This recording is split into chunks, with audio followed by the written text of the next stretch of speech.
मेरा आज तक ऐसा सौभाग्य नहीं हुआ कि मैं किसी कथा में जाके सुन सकूं। पर और मैं बहुत संदेह करने वाला व्यक्ति हूं, मैं बहुत विश्वास करने वाला व्यक्ति हूं नहीं। मैं ईश्वर को लेके भी उतना आग्रही नहीं हूं। मुझे फिलॉसफी पढ़ते पढ़ते ज्यादा संदेह मन में रहता है, बहुत ज्यादा।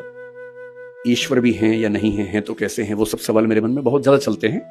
पर मैं नास्तिक नहीं हूं, मैं अज्ञेयवादी हूं। अज्ञेयवाद का मतलब होता है कि मुझे पता नहीं ईश्वर हैं या नहीं हैं तो कैसे हैं, पर मैं संभावना मानता हूं कि वो हैं, और अगर दुनिया चल रही है तो हो सकता है कि उन्हीं की बदौलत चल रही होगी।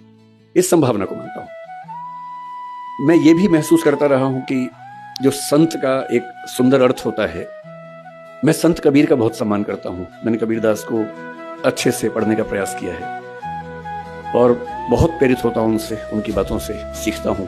संत रैदास को मैंने अच्छे से पढ़ने का प्रयास किया, कई बार किया। तो मैं अक्सर सोचता हूं कि संत का मतलब क्या होता है। तो एक बार एक किताब में मुझे बड़ी सुंदर बात मिली। एक उम्र तक मेरा थोड़ा सा लेफ्टिस्ट आइडियोलॉजी की तरफ काफी झुका हुआ था, तो मुझे धर्म, संत, इन सब से लगभग अरुचि सी थी। नफरत तो नहीं कहूंगा, पर अरुचि जैसा भाव रहता था। मेरे पेरेंट्स भी परेशान थे क्योंकि मैं कुछ अतिवाद के रास्ते पर उस समय चलता था।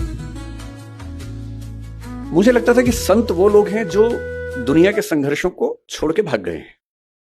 अरे भाई, मैं बुद्ध को पढ़ता था, महावीर, वर्धमान महावीर को पढ़ता था। मुझे लगता था कि क्यों ऐसा करते हो भाई।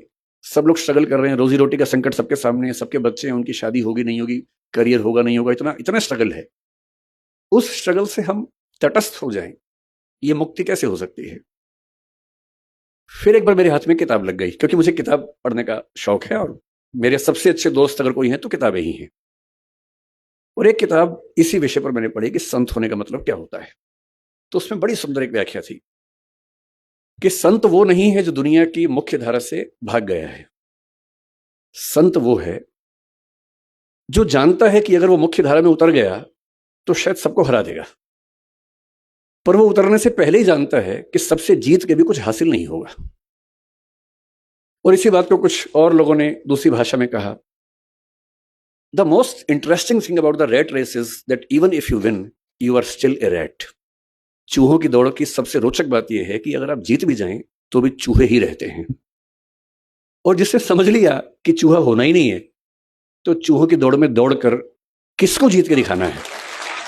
अगर मैं जीत के दिखा भी दूं, अगर मैं जीत के दिखा दूं, किसको दिखाना है।